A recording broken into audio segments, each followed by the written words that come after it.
Pour cette première table ronde qui s'intéresse aux enjeux du revenu universel d'activité, j'ai le plaisir d'accueillir Lily Colombet pour la Fondation Abbé Pierre, Jean-François Maroussizac pour Emmaüs France, Emmanuel Bodinier pour Aequitas, Pierre-Édouard Magnan pour le Mouvement national des chômeurs et précaires et Nicole Tequet pour le Mouvement français pour un revenu de base.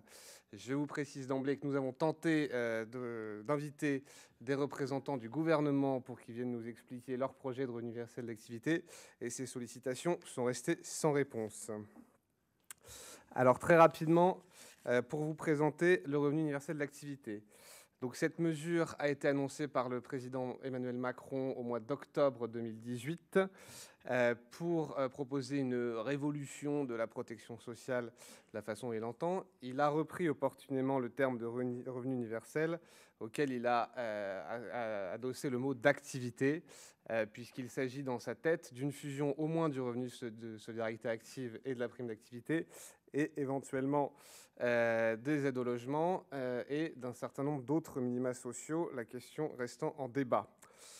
Alors, a priori, on reste sur un budget constant, ce qui pose de nombreuses questions, et on y reviendra, mais notamment si la mesure est comme prévu automatique, du coup, elle devrait limiter drastiquement le non-recours.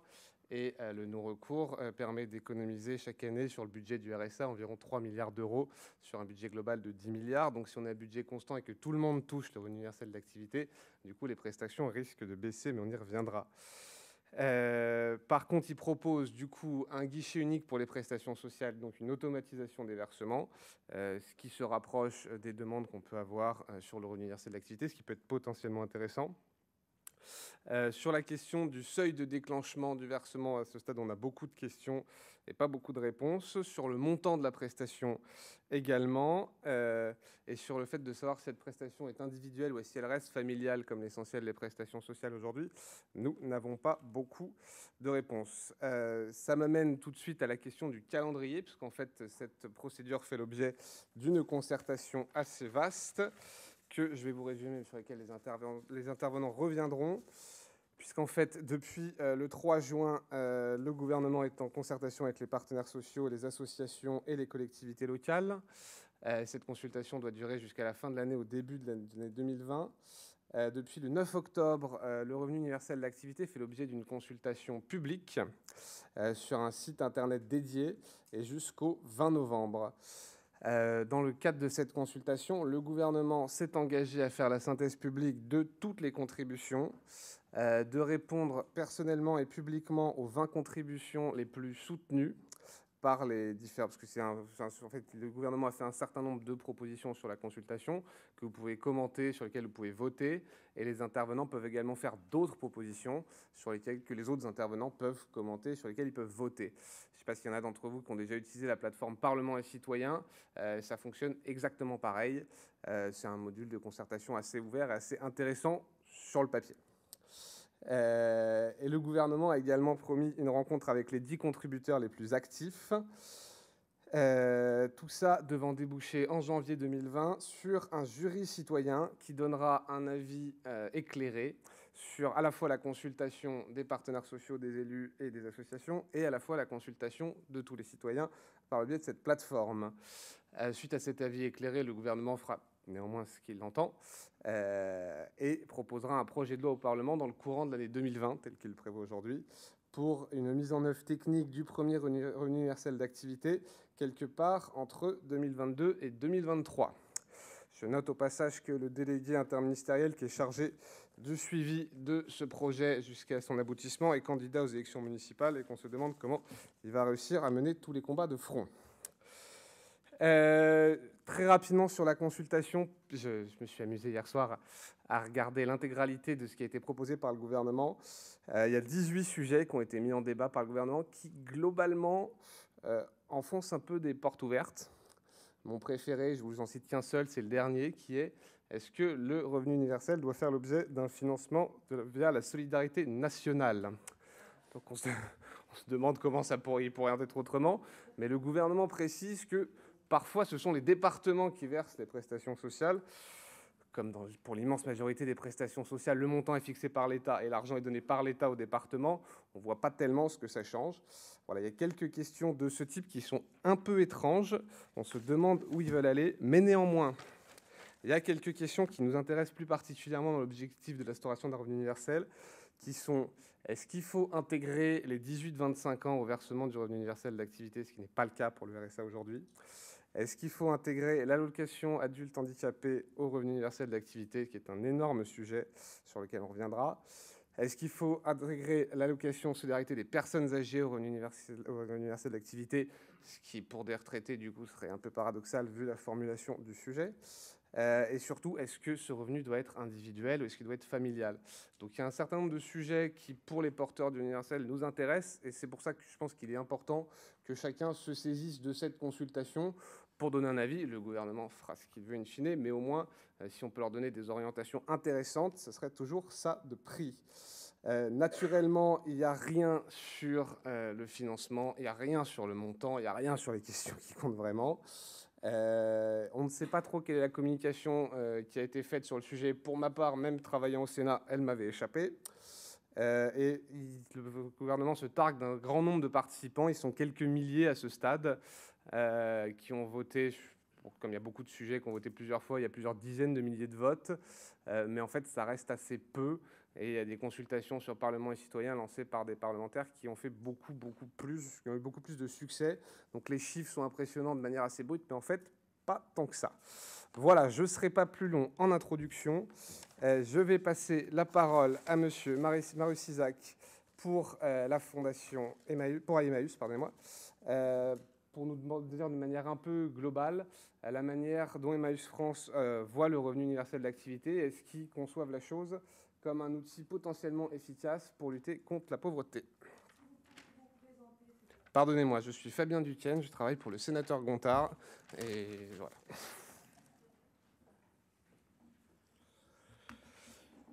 Eh bien, bonjour à toutes et à tous. Donc, je suis Jean-François Marius Isaac, je suis directeur général d'Emmaüs France, et je vous remercie de l'invitation qui nous a été faite pour ce colloque ce matin, cette table ronde.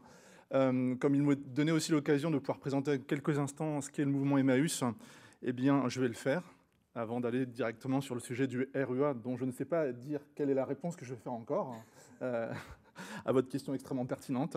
Le mouvement Emmaüs, aujourd'hui, a 70 ans. Il a 70 ans. On parle de revenus solidaires. La première chose que je voulais dire, c'est que dans la solidarité, il y a le devoir de fraternité et le devoir d'accueil. Et qu'au jour des 70 ans du mouvement Emmaüs, parmi les pauvres, il y a donc les migrants, dont on le sait qu'ils traversent la France ou qu'ils sont en attente d'accueil ou de fraternité. Et qu'aujourd'hui, dans le mouvement Emmaüs, eh bien, il y a de plus en plus de compagnons qui sont arrêtés de façon assez inhumaine, je trouve, et expulsés.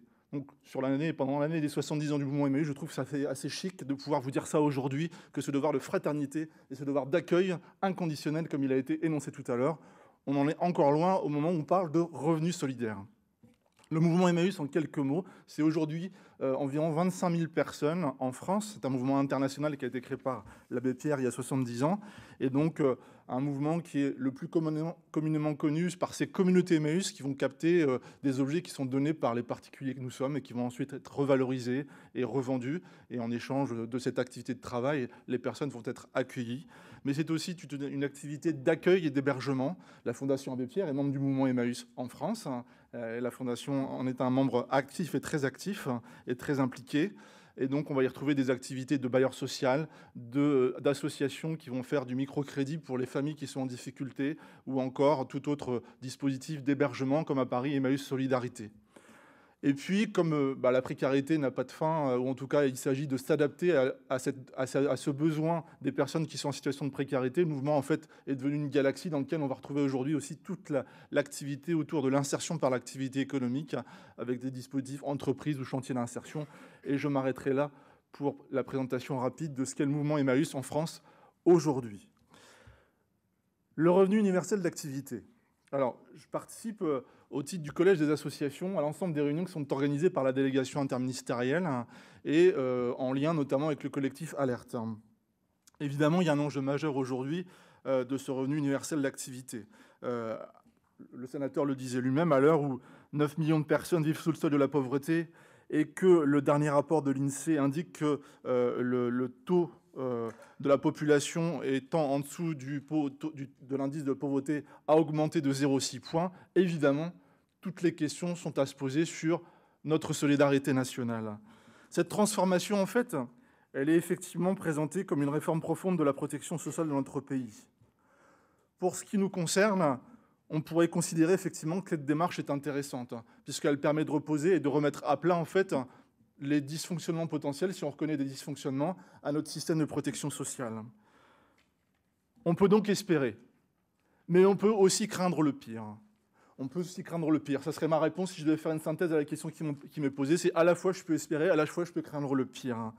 Puisque cette réforme, mal nommée, j'y reviendrai, de revenu universel qui n'est pas universel et d'activité, effectivement, avec que signifie l'activité, notamment pour les personnes qui seraient âgées ou handicapées qui ne pourraient pas travailler, que signifie cette terminologie. La sémantique ayant du sens aujourd'hui, je ne sais pas dire si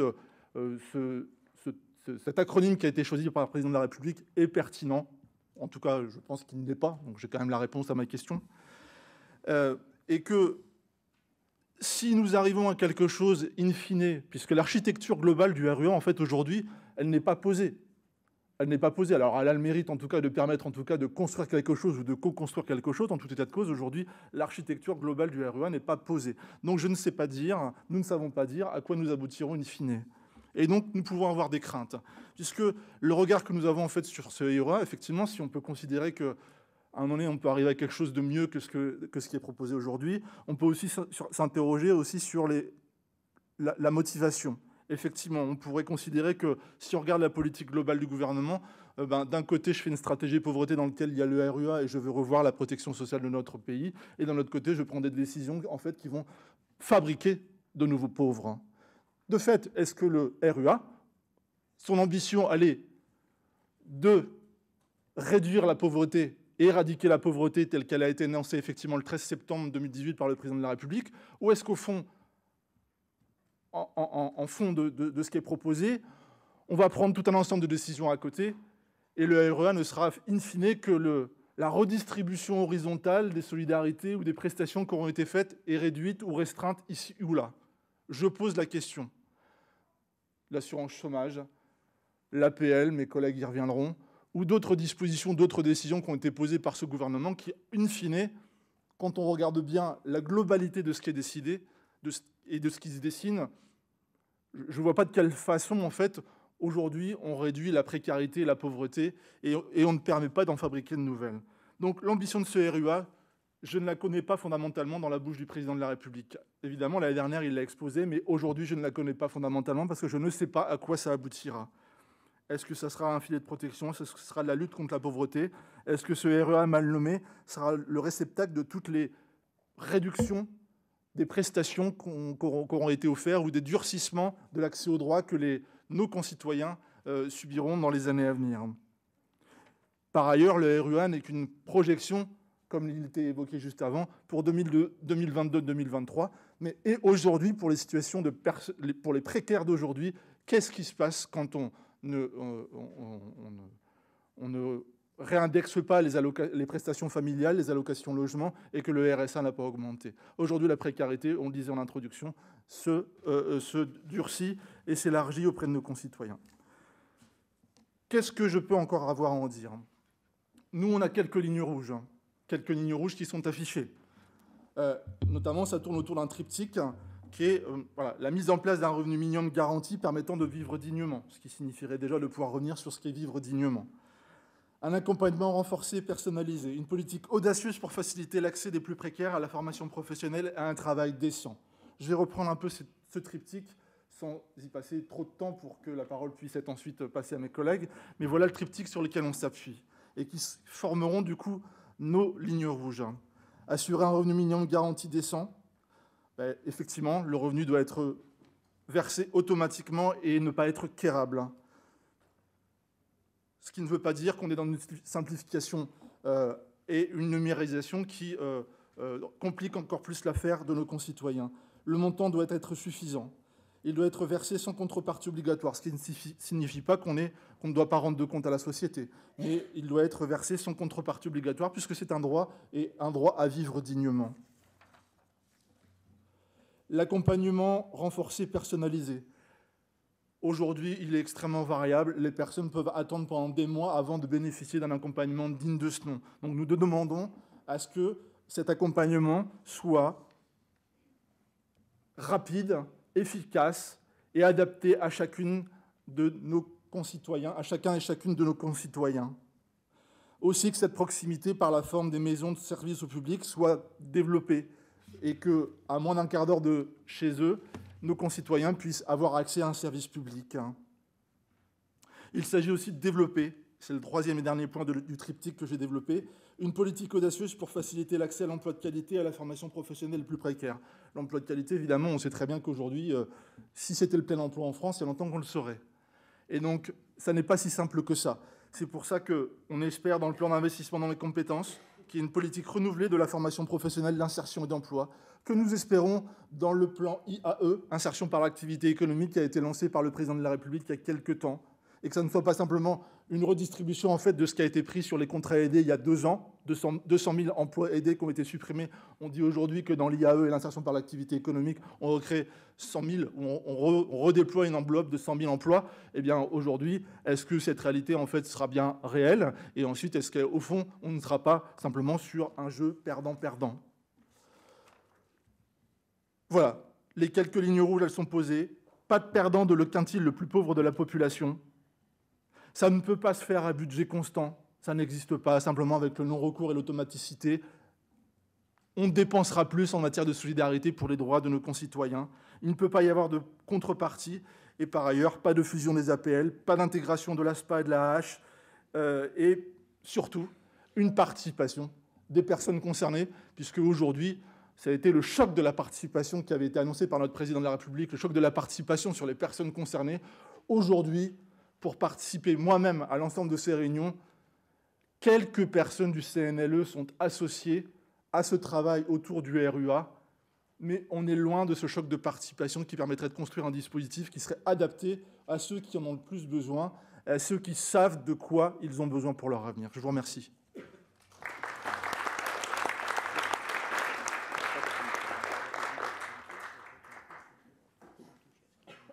Je vous remercie pour cette présentation et je vais demander à Pierre-Édouard Magnant, président du Mouvement national des chômeurs et précaires, de répondre à la même question et peut-être d'y apporter un angle un peu plus particulier sur cette volonté renforcée de conditionnement des minima sociaux avec la recherche d'emploi, qui a commencé à être à 38 avec le revenu de solidarité active et qui là pourrait concerner beaucoup d'autres minima sociaux et qui pose de nombreuses questions.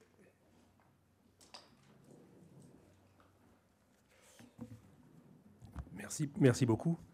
Comme d'habitude, je vais évidemment vous promettre d'être très bref, ce qui me donnera le droit d'être long, puisque c'est quand même le principe de ce genre d'allocution. Non, toute blague à part. D'abord, là aussi, un petit mot, puisqu'on me l'a demandé effectivement sur le Mouvement national des chômeurs et précaires. Il s'est créé en 1986 parce que des chômeurs et des précaires à l'époque se sont dit qu'il n'y avait pas de raison qu'il n'y ait que les salariés qui s'organisent pour se mobiliser collectivement et porter une parole collective et des revendications collectives.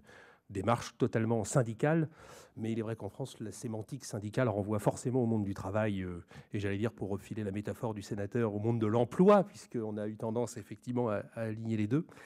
Et donc, nous sommes une fédération d'associations de chômeurs et précaires, ce qui ne veut pas dire qu'il n'y a que des chômeurs et précaires dedans, mais ils y sont, et je suis heureux aussi, je crois, d'avoir entendu la bouche du sénateur parler d'éducation populaire, parce que c'est une expression qu'on entend à peu près plus jamais. Alors, je sais bien que je dis ça ici, dans cette salle, évidemment, c'est au mauvais endroit, puisque je le dis à des gens dont je suis sûr qu'ils l'utilisent encore, mais vous remarquerez qu'il y a bien longtemps qu'on ne parle plus d'éducation populaire, ni même d'ailleurs d'égalité des droits dans le discours politique. Moi, je passe ma vie à me bagarrer contre l'égalité des chances, en rappelant à tout le monde que dans la fable du lièvre et de la tortue, cela dit, au départ, il y a une égalité des chances sur la ligne de départ. Et il n'y a que dans la fable, cela dit, que la tortue gagne à la fin.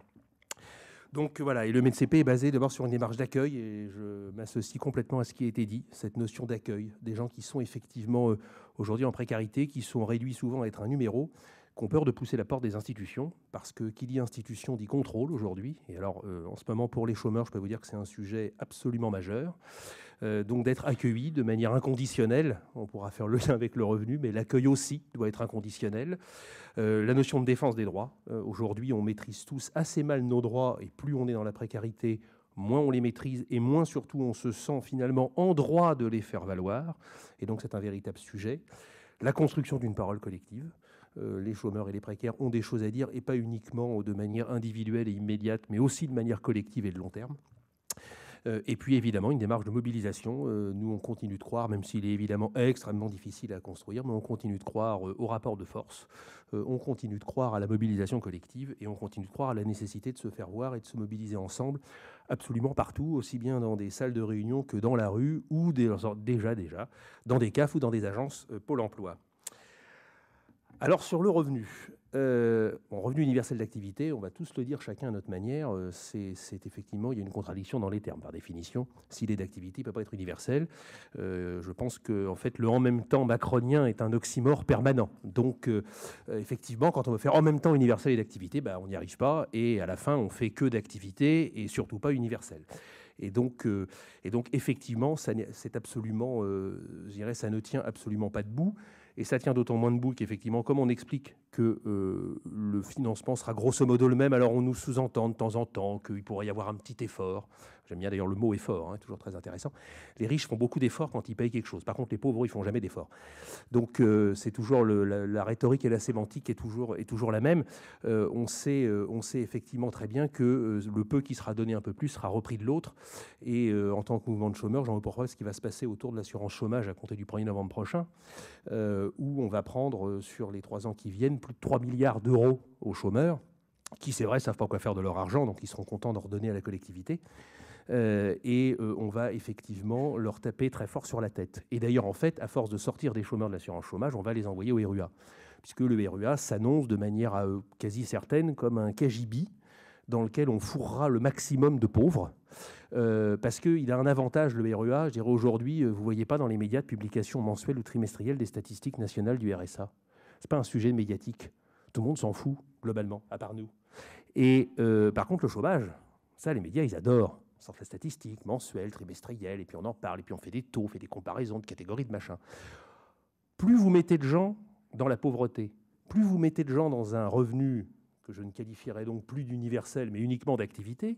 D'ailleurs, on pourrait parler de quelle activité, parce qu'en fait, c'est quasiment un revenu en échange d'une soi-disant recherche d'emploi qui n'existe pas. Vous les sortez du radar. Et l'intérêt de ces dispositifs, c'est effectivement, à côté, on va dire, vous voyez, le chômage baisse. D'ailleurs, on l'a encore entendu, c'était vendredi dernier, on nous a expliqué que le chômage baissait. Et tout le monde est en train, petit à petit, de nous dire, vous voyez, le chômage baisse, donc la politique mise en place fonctionne. Sauf que tous ces gens-là, on va les sortir, on va les envoyer, alors je vais dire une chose affreuse, au mieux dans un revenu, alors encore le RSA, demain le RUA, au pire dans aucun revenu du tout, puisque c'est quand même aujourd'hui la situation de beaucoup de monde. Donc, j'ai envie de dire, ce qui se passe sur l'assurance chômage nous annonce assez probablement ce qui va se passer effectivement avec le RUA. Donc, évidemment, on est effectivement tout à fait hostile.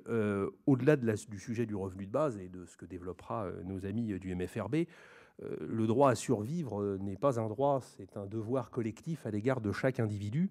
Et donc, il faut effectivement qu'il y ait un revenu minimum et garanti pour tous, individualisé. C'est un sujet toujours délicat parce que dès qu'on parle d'individualisation, on nous sort évidemment 2 ou 3 cas caricaturaux, et surtout on oublie de dire que ce qu'on donnerait à des gens qui n'en ont pas besoin, on le reprendra par le biais de la fiscalité, et que donc il n'y a aucune difficulté. Je prends souvent cet exemple-là, d'année en année je descends dans sa généalogie, mais j'allais dire, moi j'ai aucun problème à verser un revenu minimum garanti à la petite fille de Bernard Arnault, dans la mesure où le système fiscal ferait que ce brave homme reverserait largement plus à la collectivité. Alors je suis conscient que sur un plan politique, c'est difficile à expliquer. Je suis content que sur un plan médiatique, c'est difficile à expliquer. Mais effectivement, il faudra en passer par là. Parce que tant qu'on n'assiérera pas une démarche de redistribution forte avec un revenu minimum garanti à une réforme fiscale d'envergure, puisqu'aujourd'hui, on peut considérer que la fiscalité n'est plus progressive dans notre pays et est évidemment injuste, évidemment, là aussi, on sera dans le faux en même temps macronien et dans la contradiction dans les termes. Peut-être un petit mot avant de terminer, effectivement, sur le sujet de la participation, que moi je préfère appeler représentation collective des chômeurs et des précaires, plutôt que participation des usagers, parce que je me méfie beaucoup du mot usager. D'ailleurs, je me méfie toujours de son orthographe, parce que si on met un R, ça va, mais si on met un accent, ça devient très ennuyeux. Même si ça qualifie bien beaucoup de précaires qui viennent dans nos associations, usagés par le système et les institutions, ce choc de participation, effectivement, aujourd'hui, il n'existe pas. Un mouvement, je dirais des mouvements comme le mouvement de chômeurs et précaires, alors heureusement, comme on a d'excellents rapports avec nos amis du collectif Alerte, dont certains sont là, on fait passer un certain nombre d'informations, mais aujourd'hui, nous ne sommes pas consultés. Je veux parler de la réforme de l'assurance chômage. On a détricoté l'assurance chômage et on s'apprête à taper sur la tête des chômeurs. On n'a même pas fait semblant d'entendre une heure les organisations de chômeurs. Voilà. Je dis bien semblant, hein. Je ne me faisais pas beaucoup d'illusions sur un rendez-vous avec le directeur de cabinet de la ministre du Travail, ancien du MEDEF. La qualité d'écoute et sa capacité à changer d'avis s'annonçait faible, mais au moins ils auraient pu faire semblant par politesse. Eh bien, même pas.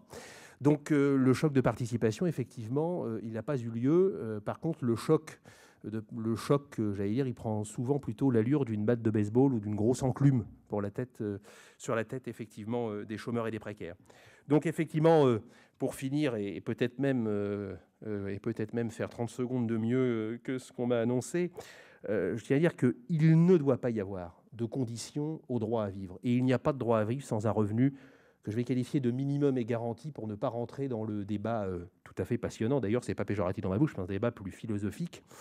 Il ne peut pas y avoir de conditions là. Et donc, quel que soit le modèle que l'on retienne, et on pourra en débattre évidemment, sachant qu'aucun modèle n'est absolument parfait, effectivement, un revenu minimum garanti, individualisé, inconditionnel, et pour reprendre cette expression absolument épouvantable de non quérable, mais qui est importante à rappeler, donc on va dire automatique, pour simplifier le débat, ça n'est, j'allais dire, c'est pas une aumône qu'on réclame, c'est pas une aumône, je dirais même plutôt qu'on quémande, c'est bien un droit qu'on exige.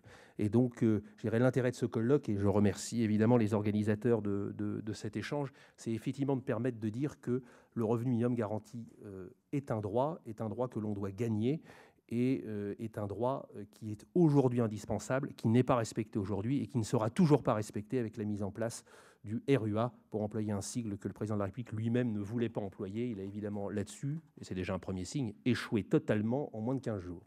Je vous remercie.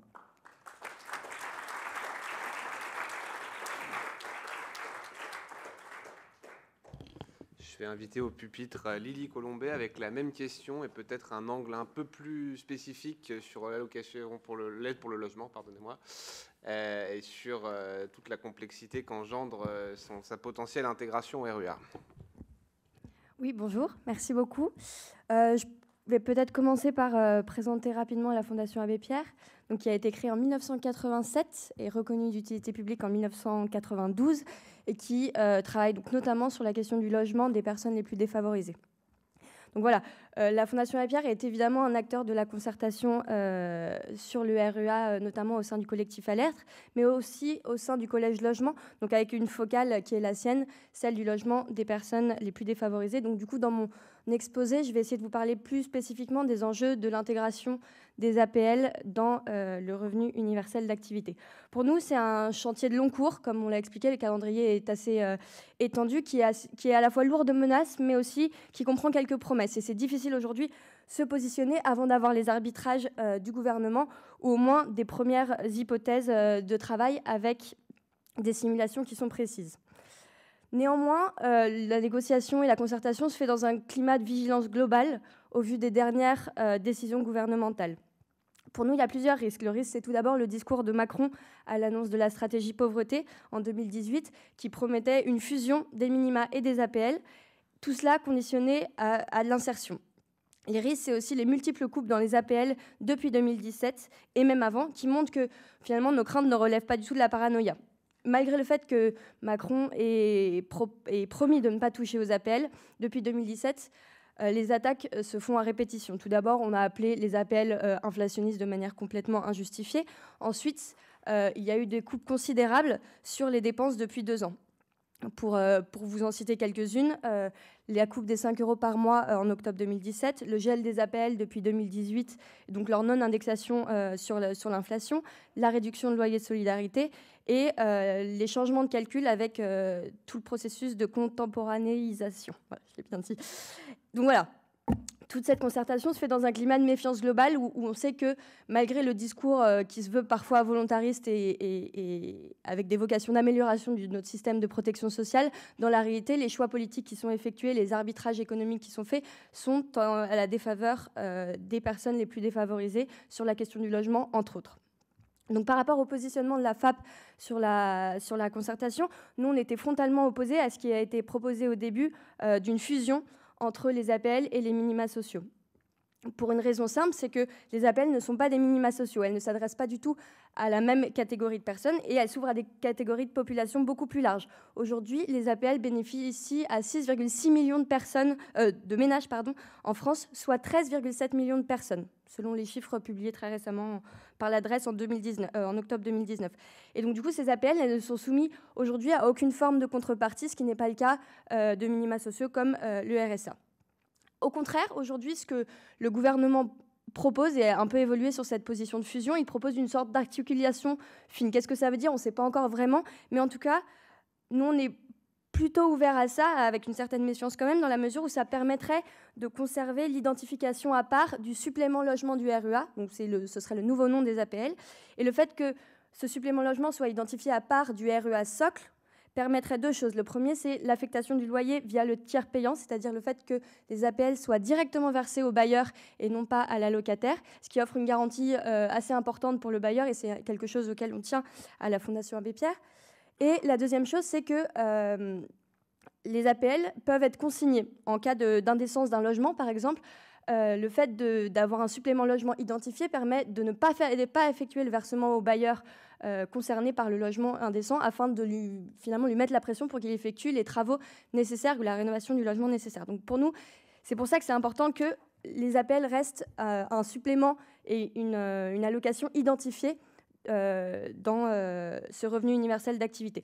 Malgré ça, cette articulation, elle ouvre quand même de nombreux débats. Donc, je vais vous en présenter trois des principaux enjeux en fait, que pose pour nous cette question de l'articulation. Tout d'abord, quel barème pour calculer les APL? Aujourd'hui, les minima sociaux comme le RSA et les APL ne sont pas calculés de la même manière. Elles ne sont pas calculées à partir de la même base. C'est-à-dire que pour le RSA, on va prendre en compte la base ressources, alors que pour les APL, on prend en compte uniquement les revenus perçus par l'allocataire. Or, si on unifie la base de calcul sur la base ressources, nécessairement, le montant de ressources à partir duquel sera calculé les APL va être plus haut, ce qui pourrait, si rien n'est fait, mener à une diminution globale des APL perçues par la personne. Donc ça, c'est un premier risque et qui doit attirer toute notre attention. Ensuite, un second débat, c'est la question du zonage des APL qui a été aussi abordé durant la concertation. C'est-à-dire, aujourd'hui, la France est divisée en plusieurs zones selon la tension du marché, selon finalement le coût que représente le fait de se loger. Et il y a très peu de différence entre le montant des APL perçus selon les différentes zones. Et donc, une idée du gouvernement, ce serait de revoir ce zonage pour réadapter finalement le montant des APL perçus par les allocataires. Donc nous, on est plutôt favorable à l'idée d'aider plus dans les zones où se loger coûte plus cher, mais sur le principe, on est contre l'idée de perdant. C'est-à-dire qu'avec la redéfinition du zonage, si la réforme se fait à coût constant, augmenter les APL de certains signifie baisser les APL d'autres personnes dans des zones où le marché du logement serait plus détendu et donc où le logement serait moins cher. Et nous, on est complètement opposés à cette idée de perdant. Donc pourquoi pas le zonage, mais à condition qu'on nivelle par le haut et qu'on aide plus ceux qui en ont besoin, sans retirer d'argent à des personnes qui en ont tout autant besoin que les personnes qui habitent en zone tendue. Ça, c'est le deuxième axe. Et le dernier point, c'est la question de l'avantage HLM. Les premières simulations de France Stratégie prenaient en compte l'avantage HLM, ce qui aboutissait en fait à diminuer les APL des locataires HLM. Heureusement, le gouvernement, finalement, a promis que ce ne serait pas le cas. Cependant, il faut rester quand même très vigilant parce que, certes, vivre en HLM représente un avantage, mais c'est le principe même du logement social. Réduire cet avantage en le reprenant par une baisse des APL, c'est remettre en question en fait, tout le fondement du système de logement social. Et donc, nous, on propose que, plutôt pour rétablir l'équité avec ceux qui n'ont pas la chance d'accéder à un logement social, il faudrait plutôt augmenter le parc social, encadrer des loyers privés ou rehausser le loyer plafond de l'APL pour que les APL, avec un même barème pour tous, prennent mieux en compte les loyers les plus élevés. Donc finalement, cette remise à plat qui a lieu avec cette idée d'articuler les APL, donc le supplément logement avec le RUA socle, ça changerait beaucoup de choses pourquoi pas sur le principe, mais à condition de partir du principe qu'il ne faut pas de perdants. Et car les allocataires APL, finalement, aujourd'hui, sont tous en difficulté, et donc il faut une harmonisation qui se fasse par le haut. Ensuite, nous, à la Fondation, on considère aussi que l'espace de la concertation, c'est une opportunité pour des avancées potentielles, non négligeables, donc comme la lutte contre le non-recours et l'ouverture aux jeunes des minima sociaux. Aujourd'hui, on est en mesure d'automatiser un maximum, notamment dans le contexte du prélèvement à la source et de la contemporanéité. Ça, on en a déjà un petit peu parlé, je ne vais peut-être pas m'étendre dessus. Et la deuxième avancée potentielle, c'est la question de l'ouverture du RUA aux 18-25 ans. Sachant qu'aujourd'hui, les 18-25 ans ont complètement accès aux APL, et ça, il n'est pas question que ça change. Mais si, en plus, ils pouvaient toucher un revenu, ce serait une avancée extrêmement positive. L'année dernière, la Fondation a fait son rapport sur les sortants d'institutions, notamment les sortants de l'aide sociale à l'enfance, qui, à 18 ans, n'ont plus accès à l'aide publique, et qui, entre 18 et 25 ans, s'ils n'ont personne qui l'aide, n'ont strictement zéro ressource. Voilà. Ensuite, je vais vous présenter rapidement les principales revendications de la Fondation. Tout d'abord, la question d'augmenter les montants. Le RSA socle, aujourd'hui, est bien trop faible pour vivre correctement, et finalement, ce débat a été totalement évacué de la concertation. Or, l'argent, certes, ne fait pas tout face à la pauvreté, mais bon, c'est quand même très utile. Et l'accent mis sur la prévention et l'accompagnement par ce gouvernement sont justes, mais semblent parfois servir essentiellement à justifier le gel des minima sociaux. Ensuite, le montant du RUA, du complément logement du RUA, ne doit pas être inférieur au montant des APL. Ça, c'est ce qu'on fait valoir, et c'est quelque chose sur lequel on est évidemment indérogeable. Ensuite, cette concertation et ce RUA logement, ça peut être l'opportunité d'améliorer les APL. Aujourd'hui, le constat de la Fondation, c'est que le principal défaut des APL, c'est qu'elles sont désolvabilisées depuis plus de 15 ans. Donc nous, on propose plusieurs choses assez simples. Rétablir les 5 € d'APL qui avaient été supprimés, revaloriser le forfait charge à partir duquel sont calculés les APL, réindexer les APL sur l'inflation en rattrapant les effets des indexations précédentes qui n'avaient pas été effectuées, augmenter le loyer plafond. Aujourd'hui, il faut savoir que 98% des loyers du parc privé sont situés au-dessus du plafond de loyer des APL, et 57% pour le parc social. Donc c'est énorme. Ensuite, on peut aussi revenir sur l'arrondi à l'euro inférieur, rétablir l'APL accession qui a également été supprimée par le gouvernement Macron, annuler le mois de carence, c'est-à-dire le mois de décalage qu'il y a entre la demande d'APL et le moment où effectivement on touche les APL, et revenir sur la réduction de loyer de solidarité. Enfin, notre dernier bloc de revendications, c'est non aux contreparties, évidemment. Les APL ne seraient pas concernés par ce système de contrepartie, normalement, mais néanmoins, on est clairement opposé à toute logique de contrepartie que l'on sent de plus en plus présente aujourd'hui dans nos systèmes de protection sociale, et qui a des conséquences dévastatrices que l'on connaît tous. Elle complexifie le recours d'accès aux droits, ce qui va à rebours d'ailleurs de la stratégie d'automatisation promue par le gouvernement. Elle altère la confiance nécessaire à la relation lors de l'accompagnement social. Elle renforce la vulnérabilité et le potentiel sentiment d'humiliation lié au fait de devoir faire des demandes de minima sociaux. Et aujourd'hui, ça va de pair avec un renforcement du contrôle des allocataires de RSA, mais aussi des allocations au chômage, comme ça a été évoqué précédemment. Donc attention à la mise sous condition généralisée du RUA. Donc Olivier Noblecourt semble dire qu'il ne veut pas rejouer le moi Daniel Blake, mais Macron a bien cette idée en tête, avec la distinction récurrente entre le bon et le mauvais pauvre, et avec la vision du chômage volontaire de la part des personnes qui n'auraient pas tant d'efforts à faire pour trouver un emploi.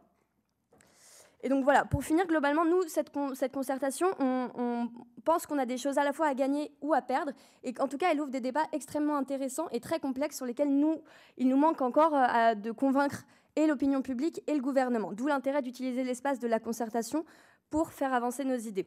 Je finirai par vous donner quelques chiffres qui me semblent assez illustratifs de la situation des allocataires des APL aujourd'hui. Alors, il faut savoir que hors étudiants, 81% des allocataires gagnaient moins que le SMIC en 2014. Des APL, je parle. 2 bénéficiaires sur 5 des APL vivent sous le seuil de pauvreté. Et grâce aux APL, le taux d'effort des allocataires passe de 41 à 27%, ce qui reste encore extrêmement élevé. Et en fait, ça confirme tout simplement notre position qu'on est fermement opposé à tout arbitrage qui pourrait faire des perdants, ce qui risque d'arriver si finalement la réforme se fait à coût constant. Et il faut savoir encore, pour finir, un dernier chiffre, que finalement les APL représentent seulement 1% du PIB français. soit 18 milliards, soit environ 2,25 euros par foyer, ce qui n'est finalement pas si conséquent. Et c'est pour ça qu'on considère que la réforme ne peut et ne doit pas se faire à budget constant. Voilà. Merci beaucoup.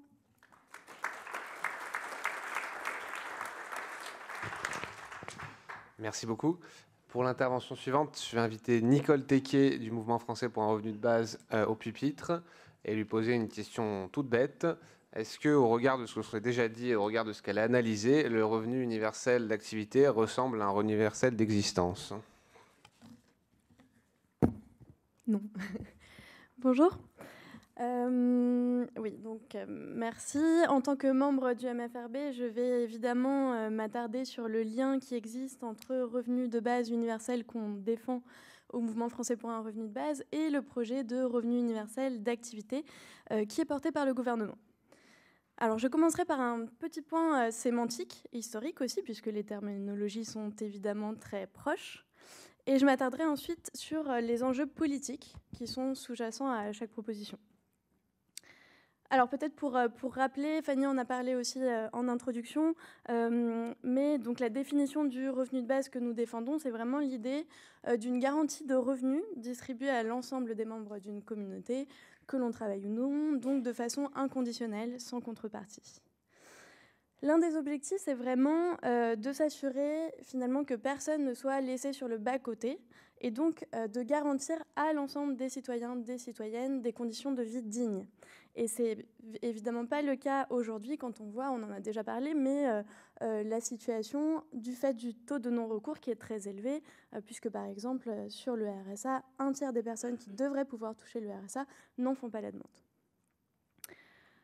Alors dans le cas du revenu universel d'activité, sur le plan sémantique, le projet reprend délibérément le terme de revenu universel pour finalement désigner un projet qui n'a d'universel que le nom, puisque ça n'a rien d'universel. Alors on ne connaît pas forcément les véritables raisons de cette réappropriation lexicale, on va dire, mais en fait on se rend compte aussi que c'est quelque chose qui n'est pas nouveau. On l'a vu assez souvent, cette manière de reprendre un terme, ou en tout cas une idée, par certains représentants politiques, pour ensuite soutenir des projets qui sont plus ou moins proches de l'idée qu'on se fait d'un revenu de base. Donc, pour citer quelques exemples, le revenu de citoyenneté en Italie, l'expérimentation dite de revenu de base en Finlande, ou plus près d'ici, en France, avec le revenu décent de Manuel Valls avant la primaire socialiste de 2017. Et donc on voit d'ailleurs que la plupart des propositions qui ont été formulées, qui s'inspiraient plus ou moins d'une version de revenu de base, étaient plutôt en fait finalement des propositions de revenu minimum que des versions de revenu de base. Alors c'est clair, on est forcé de l'admettre, les terminologies qui existent autour du revenu de base, revenu universel, revenu d'existence, ça porte à confusion, et je dirais que c'est peut-être une des plus grandes faiblesses de l'idée aujourd'hui, parce que finalement ça crée une grande confusion des termes, et donc ça freine aussi sa compréhension. Toujours est-il que nous continuons de garder un peu notre rôle de gardien du temple, et dans ce cas précis pour dire que dans le cadre du revenu universel d'activité, eh bien, ce projet n'aura rien d'universel, rien d'individuel et rien d'inconditionnel, qui sont un peu les trois piliers qui constituent l'idée d'un revenu de base. Alors, je vais commencer par universel. On en a aussi déjà parlé, mais cette mesure cible uniquement, enfin, c'est une mesure qui est ciblée et qui cible les personnes principalement en recherche d'emploi et ou nécessitant un complément de revenu. Donc, c'est une population ciblée, donc ça n'a rien d'universel. Je me permets de le rappeler. Sur le plan inconditionnel, on se rend compte que cette proposition de revenu universel d'activité, au contraire, va renforcer la conditionnalité aux aides sociales, puisque ce qui avait été aussi formulé dès le début, dès la formulation du projet de revenu universel d'activité par le gouvernement, c'était de renforcer la conditionnalité, et notamment l'obligation d'accepter une des deux offres d'emploi jugées acceptables par l'administration, sous peine de perdre ce qui constituera finalement le dernier filet de sécurité sociale, s'il remplace le RSA. Et enfin, sur le plan individuel, eh bien, des travaux ont été menés dans le cadre de cette concertation sur le revenu universel d'activité. Donc c'est un sujet qui a été débattu par les membres de la concertation. Donc la question a été posée, mais les conclusions à ce stade sont plutôt défavorables que favorables, mais tout n'est pas encore joué, donc peut-être que sur le plan de l'individualisation de la mesure, on aurait peut-être des chances d'y aboutir. Alors, au-delà de la comparaison entre revenu de base et revenu universel d'activité, ce qui est intéressant aussi, c'est de voir que sur un plan historique, on a assisté à un glissement sémantique. Quand on part du RMI en 1989, donc le revenu minimum d'insertion, on avait le terme d'insertion qui indiquait une volonté d'une certaine manière et qui reposait sur un contrat souple, non contraignant. On est passé ensuite au RSA, le revenu de solidarité active, en 2009, où finalement l'expression solidarité active témoignait encore d'une certaine manière le devoir de la collectivité d'indemniser les personnes exclues de l'emploi. Et on finit aujourd'hui avec le projet de RUA, donc de revenu universel d'activité, où la terminologie d'activité renvoie principalement, si ce n'est uniquement, au sens de devoir, donc de devoir individuel. Donc on passe d'une logique d'insertion, propre à une responsabilité collective, à une logique de devoir individuel. Et donc dans ce contexte-là, le revenu de base propose un peu ce pas de côté à toutes les mesures en fait, qui étaient conditionnées à de la recherche d'emploi pour pouvoir penser la solidarité et la justice sociale autrement. Alors sur le plan politique, au-delà de l'aspect sémantique, on voit aussi que les objectifs politiques sous-jacents à chaque proposition sont aussi très différents, si ce n'est opposés. Le revenu de base qu'on défend questionne l'injonction au travail actuel, qui plus est dans un contexte où il n'y a pas suffisamment d'emplois pour le nombre de personnes qui en recherchent, mais aussi dans un contexte où la souffrance au travail, le travail précaire, le travail ubérisé, le harcèlement au travail sont une réalité criante. Donc il nous semble indispensable de changer de logiciel pour repenser collectivement un nouveau contrat social qui soit plus juste, plus égalitaire et solidaire. En fait, l'idée sous-jacente de cette idée, c'est par conséquent l'objectif de favoriser la liberté de choix, la capacité de s'épanouir et de créer du lien social tant à l'intérieur qu'à l'extérieur de l'emploi.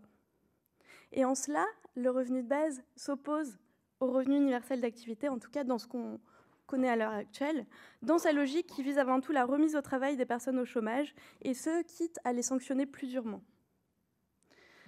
En ce sens, le RUA s'inscrira indéniablement dans un renforcement de politiques de stigmatisation des personnes au chômage par des mécanismes de contrôle et de sanctions, et c'est là une de nos plus grandes craintes.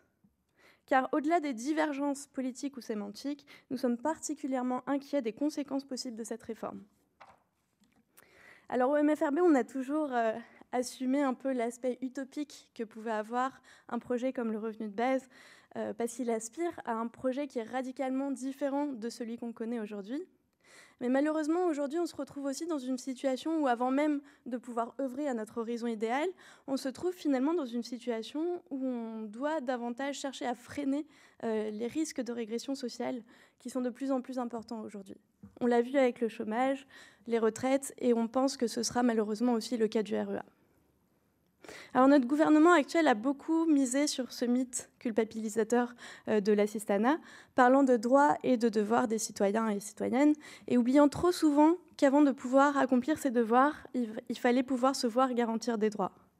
Et cette logique, finalement, Lily Colombet en a parlé aussi, mais nous laisse penser qu'il y aura toujours un bon et un mauvais pauvre, ce qui ne peut aboutir qu'à dresser les citoyens les uns contre les autres. Donc plus concrètement, et on en reviendra peut-être dans le cadre du débat, nous craignons que cette mesure ne serve qu'à faire baisser le nombre de bénéficiaires de minima sociaux, non pas parce que les personnes auront trouvé un emploi, mais parce qu'elles auront été exclues du dispositif. Et c'est la raison pour laquelle nous pensons au MFRB qu'une mesure véritablement universelle, individuelle et inconditionnelle est aujourd'hui la meilleure réponse à la lutte contre la pauvreté. Et cela ne pourra pas se faire à budget constant. Et donc je terminerai par une citation de l'anthropologue David Graeber qui disait une phrase qui me semble très parlante dans le contexte actuel et qui disait ceci: « Le système s'effondre tout autour de nous précisément au moment où de nombreuses personnes ont perdu la capacité à imaginer qu'autre chose puisse exister. » Merci.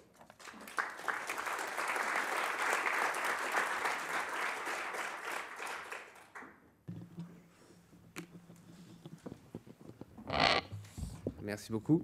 Et du coup, je vais donner la parole pour conclure cette première série d'interventions à Emmanuel Bodinier de l'association Equitaz, avec la même question sur la REA et peut-être une réflexion un peu plus globale sur la réforme de la protection sociale à l'œuvre dans notre pays. Bonjour. Désolé, je reste assis parce que j'ai une citation sur mon ordi que j'aimerais lire à un moment. Du coup, je bosse pour une association qui s'appelle Equitaz, qui est une micro-association. Je remercie le FRB de nous avoir invités. D'autant plus qu'il y a un an, on avait commencé à réfléchir à quelques-uns, dont des associations d'alerte, et on n'avait pas pensé à inviter. Et donc, ils nous en ont pas voulu. Voilà. La fraternité, c'est aussi entre associations, et c'est chouette. Et en plus, je ne suis pas particulièrement partisan d'un revenu de base, donc je suis peut-être hyper minoritaire. Ça me fait hyper plaisir en même temps d'être minoritaire, parce que je pense que dans la salle, c'est plutôt des partisans d'une version progressiste. Mais voilà, enfin, je trouve ça super intéressant de faire vivre ce débat-là, parce qu'on a besoin de ces utopies et de ce que vient de dire Nicole. Equitaz, c'est une toute petite association. On essaye de penser la justice sociale, de la rêver et de la revendiquer de A à Z, donc avec des personnes qui la vivent aussi, notamment des jeunes dans les quartiers, avec des chômeurs, là où on est, et de le faire de manière politique et poétique, parce que il y a aussi la manière dont on le pense, les mots qu'on met, et des fois qu'on réfléchit avec les mots du système, on est déjà dans le problème. Et donc, on a un bout de réflexion sémantique au-delà du revenu universel d'activité ou de ce qui se passe. Moi, ce dont j'aimerais vous parler, le cœur de mon propos, je vais aller à la conclusion directement, c'est que le macronisme, c'est un néolibéralisme. Et donc, pour moi, pour nous, le RUA, ce n'est pas un volet social d'une politique qui, par ailleurs, fait de la casse. C'est un bout du volet économique d'une stratégie néolibérale. J'y vais un peu cash, mais en même temps, ça me paraît super important de le comprendre, parce que ça ne m'est pas apparu immédiatement. Disons que je peut-être cru, même si je n'étais pas très positif, mais que en même temps pouvait exister, puis qu'à un moment il y a des rapports de force, tout ça, mais j'y crois plus du tout. Ça a complètement disparu de ma manière d'envisager les choses. Et pour le comprendre, il faut vraiment prendre du recul. En fait, il y a un chercheur suédois qui s'appelle Esping Andersen qui a analysé les différents systèmes de protection sociale dans le monde. Il a fait une typologie qui est assez connue, qui différencie 3 types de systèmes de protection sociale. Le premier, c'est celui de Bismarck en 1883, et qui est acculé. Bismarck, c'est pas un gauchiste, hein. C'est quelqu'un qui est chancelier d'un empire réactionnaire, mais qui, du fait des mobilisations socialistes et anarchistes qui montent, commence son discours comme ça. Pendant que les socialistes vous jouent de la flûte, le peuple réalisera que les princes s'occupent de leur bien-être. Et il crée les premières cotisations sociales obligatoires. Et c'est ce basculement de cotisations sociales obligatoires et plus facultatives qui construit des systèmes d'assurance sociale généralisés dont la France va progressivement s'inspirer en 1898 pour les accidents du travail, puis avec des lois en 1932 ou autres. Et en 1942, Beveridge exprime cette phrase aussi au début de son rapport qui a été distribué sur l'Allemagne nazie au nord de la France par avion pour dire à un moment révolutionnaire de notre histoire, il faut oser être révolutionnaire. Et l'inspiration qu'il y a derrière, c'est de dire il faut remettre de l'utopie à la sortie de la guerre. On ne va pas la gagner juste d'un point de vue militaire. Et notamment, il incite à s'attaquer à 4 grands fléaux, le besoin, la maladie, l'insalubrité et, j'ai oublié le 4e, l'ignorance. Il lie l'éducation aux 4. Et en gros, il critique le système qui a été mis en place par Bismarck d'assurance sociale et il dit c'est à l'État de s'en occuper. C'est l'État qui doit financer en entier. C'est comme ça qu'en Royaume-Uni, actuellement, il y a le NHS, National Health Service, qui s'occupe de toute la santé. parce qu'il y a eu le rapport Beveridge. Et donc, ça a été mis en place d'un point de vue universel et financé par l'impôt.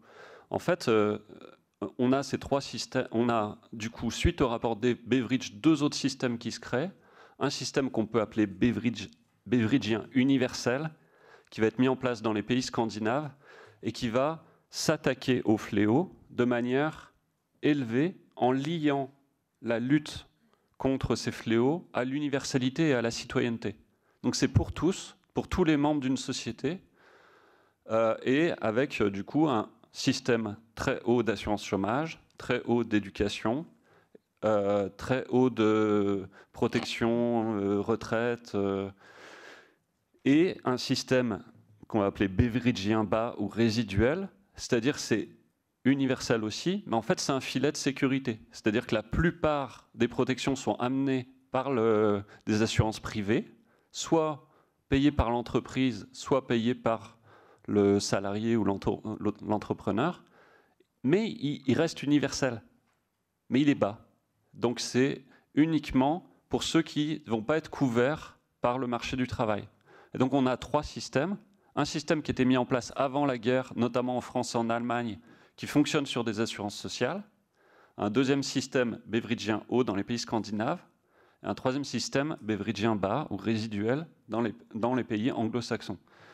Aux États-Unis, par exemple, ou en Angleterre. Ce pourquoi je vous raconte ça, c'est qu'en fait, le RUA, ou la politique mise en place par Emmanuel Macron depuis le début de son mandat, reprend les termes d'un système Beveridgien haut, mais concrètement organise des politiques qui vont vers un système résiduel. Et du coup, c'est mêlant. Parce qu'en fait, on est pris dans des termes qui nous font croire, ou qui peuvent faire croire à une politique plus généreuse, mais qui, dans la réalité, est beaucoup plus restrictive. Et donc, si on reprend l'ensemble des politiques qui ont été mises en place depuis le début du mandat, ça a commencé par la libéralisation sur le marché du travail.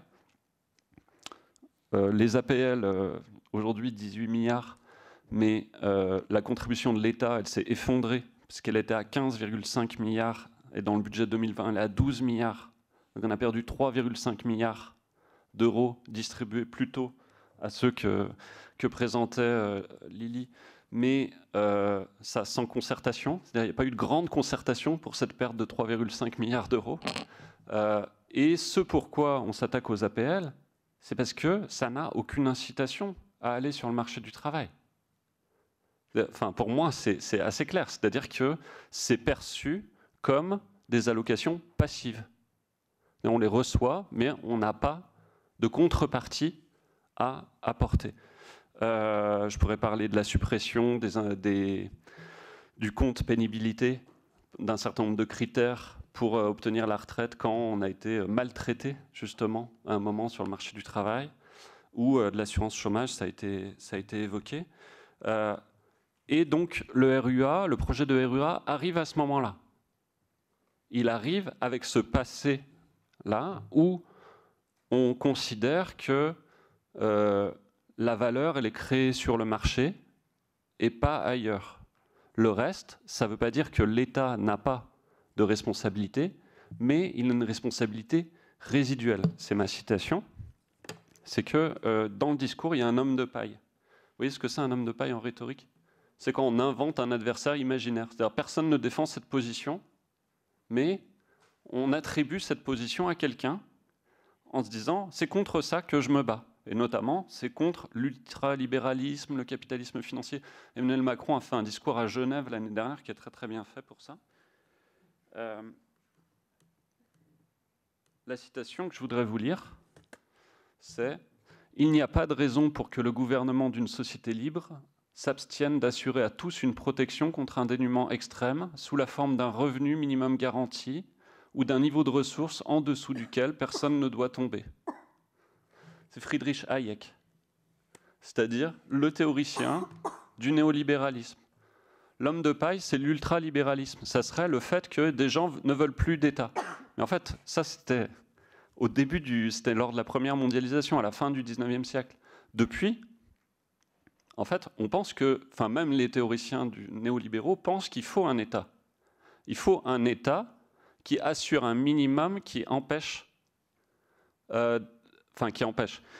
préserve le minimum de dignité nécessaire et l'absence de révolte. En attendant, on peut laisser le marché créer l'optimum social. Je n'ai plus que 2 minutes, donc je vais vous juste citer les 3 raisons qui sont amenées par le gouvernement dans la concertation. La première, c'est la complexité du système actuel qui fait qu'on devrait lutter contre. La complexité, elle est liée à quoi? Elle est liée à la complexité de la vie sociale. Et en fait, il y a du logement, et c'est pour ça qu'on a créé des allocations logement. Il y a du handicap, donc on va verser pour compenser le handicap. Mais la pluralité de ces raisons-là est écrasée en disant on va simplifier.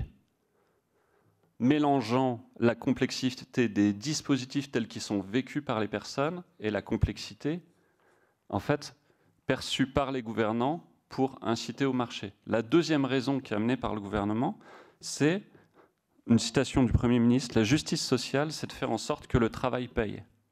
Et donc, la porte-parole du gouvernement a dit la justice sociale, c'est de faire en sorte que le travail paye plus que l'inactivité. Donc, on voit que leur définition de la justice sociale, elle est minimale. Si l'inactivité c'est 0 et le travail c'est 100, eh ben, on est dans une société juste. Vous voyez? C'est minimal. Donc, faire que le travail paye, c'est pas augmenter le SMIC, c'est créer des incitations au retour à l'emploi. Et notamment, quand on regarde les budgets, aujourd'hui, le RSA, c'est 10 milliards. Les APL, dans le budget de l'État, c'est 12 milliards, mais il y a d'autres sources de financement, donc c'est 18. Si on met les APL avec les conditions du RSA, ben en fait, on double l'incitation monétaire à reprendre du boulot. Parce que si les APL deviennent un supplément logement et plus des APL propres, est-ce que le supplément logement tombe quand on est suspendu? On a créé un collectif qui se bat contre ça dans la Drôme, contre les suspensions du RSA. Et donc, c'est ce qui nous inquiète le plus. La troisième raison, et je m'arrête, c'est, je vous donne le lexique du gouvernement, des différences de traitement difficiles à justifier. Et donc, notamment, il parle des indices qui sont utilisés pour intégrer les enfants, compter les enfants dans le versement des différentes allocations. C'est-à-dire que quand on a le RSA, un enfant va compter 0,3, quand on a l'APL, il va compter entre 0,28 et 0,42, enfin, etc. Et donc, c'est un argument pour essayer de fusionner, plutôt que de rapprocher chacun des modes d'équivalence familiale. On pourrait se dire, juste on va prendre les modes d'équivalence familiaux, et puis on va les homogénéiser ou individualiser, ces 2 possibilités. Là, c'est un argument pour tout fusionner. Pour moi, ces 3 arguments qui sont relativement faibles et factices, mais c'est la base de la concertation des constats sur lesquels va être construite la suite de la concertation et qui, pour moi, sont des indices supplémentaires du fait qu'on va vers du résiduel, c'est-à-dire qu'on ne va pas vers un revenu universel ou revenu garanti, même s'il y a un élargissement relatif vis-à-vis des jeunes ou de certains autres publics. Voilà. Excusez-moi d'avoir dépassé.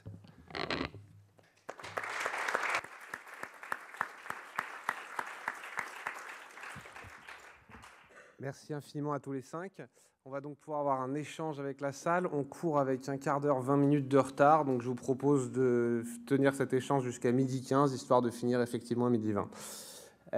Et pardonnez-moi, je suis très curieux. Je vais juste vous poser 2 premières questions pour compléter vos propos très complets, malgré tout. Parce que c'est des choses qui sont directement sur le site de la consultation publique et donc qui ont attiré mon attention. La première question est relative au calcul du montant du futur revenu universel d'activité. Le gouvernement propose de le faire sur les 3 derniers mois de ressources plutôt que sur l'année écoulée. Je pense aux intermittents du spectacle en me disant que ce n'était pas forcément une idée géniale pour eux. Il propose également d'harmoniser l'intégralité de l'assiette des ressources pour les calculs de droits, ce que vous avez commencé à évoquer sur la question des APL. et il propose d'adapter le montant du RUA au coût de la vie locale dans les territoires, ce qui pose un certain nombre de questions. Et deuxième question, je voulais vous interroger sur la potentialité d'intégrer l'allocation adulte handicapé au revenu universel d'activité, et si, comme je l'imagine, vous me répondez que ce n'était pas une bonne idée, de l'intégration de l'allocation adulte handicapé à un futur revenu universel, ou du moins de l'articulation entre le revenu universel et cette allocation spécifique. Je vous remercie, et ces questions sont libres. S'il y a quelqu'un qui veut répondre, qui s'empare de son micro. Peut-être que... C'est bon ? Peut-être que je peux commencer sur les différentes questions liées aux APL.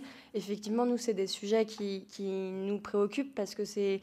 Je peux commencer dans l'ordre où tu les as évoqués, sur la question de la contemporanéisation. Certes, ça pourrait permettre des avancées sur la question de l'automatisation et donc du coup de versements plus systématiques qui lutteraient contre le non-recours. Or, aujourd'hui, en fait, le système, il est plutôt avantageux pour les bénéficiaires des APL dans la mesure où, pour reprendre précisément la manière dont ça se déroule, quand vous effectuez une demande d'APL, elle est normalement, si tout se passe bien, encore faut-il que tout se passe bien, effective dès le mois d'après. Nous, on préconise qu'elle soit effective dès la demande, c'est-à-dire qu'il n'y ait pas de mois de carence entre la demande de l'APL et le versement effectif. En revanche, quand votre situation change suite à une reprise d'emploi et que du coup vous n'êtes plus éligible aux APL, l'actualisation se faisant, si je ne me trompe pas, tous les 2 ans, vous bénéficiez des APL encore un certain temps après votre fin d'éligibilité, si on peut le dire ainsi. Donc du coup, c'est plutôt à la faveur du bénéficiaire. Aujourd'hui, avec la contemporanéisation, j'ai un peu de mal à dire ce mot, ça sera actualisé tous les 2 mois, ce qui fait qu'en fait, du coup, ça représente des économies assez importante pour le gouvernement. Voilà, donc ça, c'est un point de vigilance, sachant qu'il y a aussi des points d'avancée avec la contemporanéisation qui peuvent être intéressants. Je ne me rappelle plus des autres questions sur le zonage. Sur l'harmonisation des assiettes de ressources et sur le zonage par territoire en fonction du coût de la vie. C'est ça. Encore une fois, sur ces questions-là, il n'y a pas forcément de position définitive du gouvernement ni de simulation extrêmement précise. Ce qu'on évoque, c'est plutôt des risques de dérives potentielles dans un contexte où voilà, on s'est bien rendu compte, et Emmanuel l'a reprécisé, que le climat n'est pas à l'indulgence pour les personnes dans les situations de vulnérabilité les plus importantes. Et en fait, le fait de revenir sur ce barème de calcul ferait que la base à partir de laquelle sont calculées les APL pour les allocataires augmenterait. Donc si on ne revoit pas complètement la manière dont on calcule les APL, le fait d'augmenter simplement cette base ressources impliquerait une diminution des APL. Si on calcule vos APL à partir d'un revenu qui passe de 500 à 700 euros, nécessairement vos APL, je donne des chiffres complètement factices, mais c'est pour saisir l'idée, si votre revenu augmente, vos APL diminuent. Or, dans les faits, vos ressources n'augmentent pas, c'est juste les ressources prises en compte qui vont donner cette impression que vos ressources augmentent. Je ne sais pas si j'ai été claire, peut-être que quelqu'un pourrait expliquer un peu après, mais donc en gros, on ne sait pas encore, on n'a pas encore de preuves concrètes que ce changement de barème va conduire à une diminution des APL. C'est un risque sur lequel on est extrêmement vigilant. Et sur la question du zonage, comme je l'ai dit, sur l'idée, ça peut être intéressant. Aujourd'hui, est-ce que ça a forcément du sens que quelqu'un qui habite en région parisienne touche les mêmes APL ou des APL quasiment similaires que quelqu'un qui vit dans une zone où le coût du logement est beaucoup moins important? Voilà, ça reste un débat intéressant qui, si il est envisagé avec une augmentation des dépenses et une augmentation des allocations qui ne se fasse pas au détriment de certains allocataires, c'est totalement intéressant, et nous, on est plutôt ouverts sur cette question de repenser le zonage qui existe aujourd'hui. Mais encore une fois, il ne peut pas y avoir de perdants. Et ça, c'est quelque chose sur lequel on ne dérogera pas, et je pense qu'ici, on est tous d'accord sur le fait que c'est des mesures qui ne peuvent pas se faire au détriment de certaines personnes. Et qu'il faut une harmonisation qui se fasse toujours par le haut. Or, les scénarios présentés par le gouvernement aujourd'hui se font plutôt à coût constant, ce qui fait que les perdants seront... il y aura inévitablement des perdants. Voilà. Je sais pas si j'ai répondu. Merci beaucoup. Je peux essayer de répondre sur le handicap.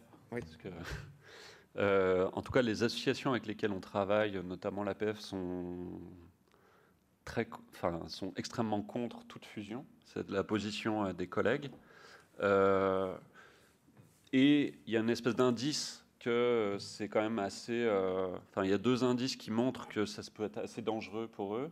La première, c'est qu'il y a eu une augmentation du montant de l'AAH, mais une modification du mode de calcul de l'AAH qui a été décidé en même temps, qui fait qu'il y a 1/3 des gens qui touchent l'AAH qui n'ont pas eu d'augmentation dans la vraie vie, puisque avant, quand vous touchiez l'AAH et que vous étiez en couple avec quelqu'un, donc l'allocation adulte handicapé, qui a l'AAH, vous aviez 2 AAH.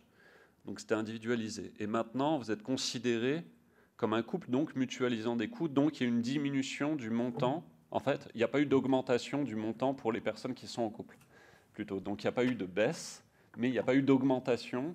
Et comme la baisse, l'augmentation est allée sur plusieurs années, au final, les couples qui sont tous les deux à l'AAH seront pas gagnants de...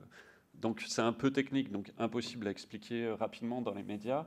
Mais ça montre qu'on se rapproche du mode de calcul qui est celui du RSA.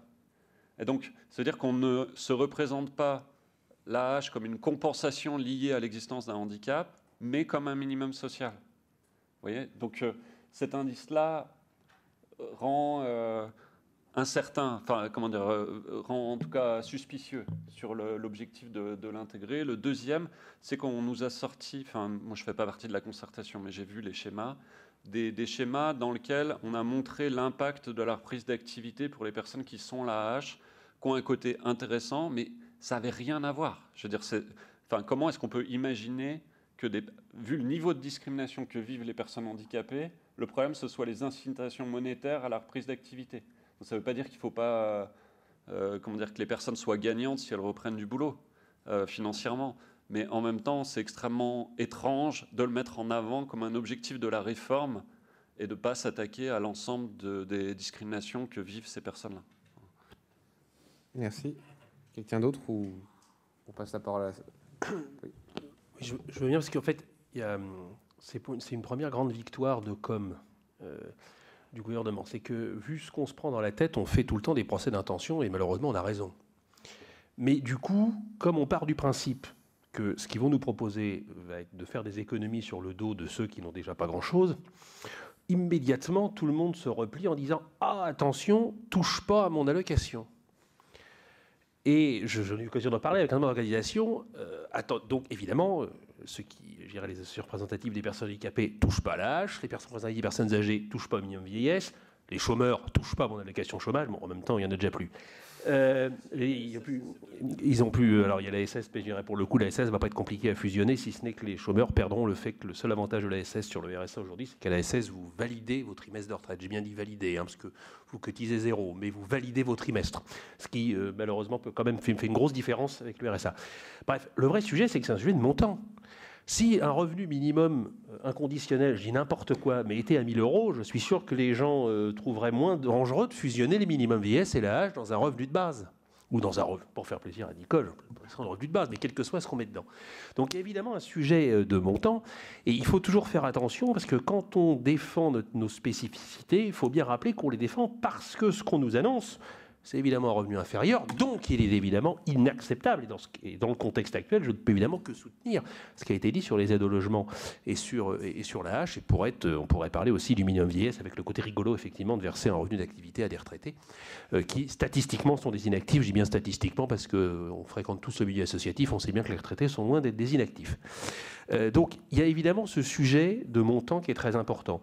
Après, sur effectivement une harmonisation des bases ressources, on pourrait parfaitement avoir une démarche de calcul, de prendre les revenus avant toute aide, et puis à partir de là, tout se décline. Mais là aussi, évidemment, ça veut dire beaucoup plus de dépenses. Mais dans ce cas-là, on ne peut pas être hostile par principe à la fusion, on ne peut pas être hostile par principe à l'harmonisation. Le problème, c'est qu'évidemment, on sait bien ce qu'il y a derrière, et donc forcément, on ne peut pas s'empêcher. On intègre nous-mêmes les intentions mauvaises, et on ne réfléchit même plus à l'idée utopique, mais qui pourrait exister, qu'on ne sait jamais un jour un projet politique pourra avoir de bonnes intentions. Donc, et du coup, en termes de médias et de communication, il ne faut pas qu'on soit dupe, mais il faut qu'on soit attentif, parce que quand on se renvoie derrière tout ce qui sort sur l'incitation, qui est dirais, qui est une rhétorique absolument insupportable. Là, j'allais dire, là aussi, les chômeurs sont quand même particulièrement incités à retrouver du boulot qui n'existe pas. Il y a même des organisations qui parlent de chercheurs d'emploi maintenant. C'est magnifique, l'emploi est aussi rare que l'or, donc maintenant, il y a des chercheurs. Non, mais je veux dire, tout ça rentre, enfin, la sémantique est pas née. On a beaucoup parlé de sémantique, et je suis très content parce que souvent, on considère que c'est un débat un peu accessoire, alors que c'est accessoire quand on est dans la merde, mais c'est politiquement essentiel comme débat. Donc l'articulation des deux est pas simple. Donc voilà, il faut qu'on soit vraiment attentif à ça, parce que et après effectivement on n'est pas dupe. Universel, c'est pas universel, ça veut dire unique. Aujourd'hui, quand ce gouvernement dit universel, en fait, ça veut dire unique. La retraite, c'est pareil, elle va être universelle. Non, elle va pas être universelle, elle va être unique, base pour tout le monde. Quand on dit, on confond compliqué et complexe, ce qui n'a rien à voir. Je veux dire, la complexité et la complication, c'est pas du tout pareil. Oui, le système est compliqué. Sous cet angle-là, on pourrait débattre de sa simplification, mais nous, on n'a pas à simplifier la complexité parce que la vie d'un être humain, elle est complexe. Donc, tout dispositif d'accompagnement de l'être humain sera complexe. Mais ce n'est pas du tout anodin. C'est exactement la même chose que les charges sociales qui me font hurler à chaque fois que j'en entends parler. Donc, mais cela dit, voilà, nous qui portons un message, soyons attentifs à bien en rappeler les éléments. On n'est pas contre en soi la simplification ou la fusion. On est contre la baisse des droits dont on est victime sans arrêt et qu'on nous annonce à nouveau. Donc, mais il ne faut pas qu'on fasse ce raccourci-là, parce que l'immense majorité de la population, y compris des fois les gens qu'on accueille dans nos structures, eux, même là, il faut des fois faire l'éducation, y compris l'éducation populaire, pour revenir à ce que j'ai dit tout à l'heure. Merci beaucoup.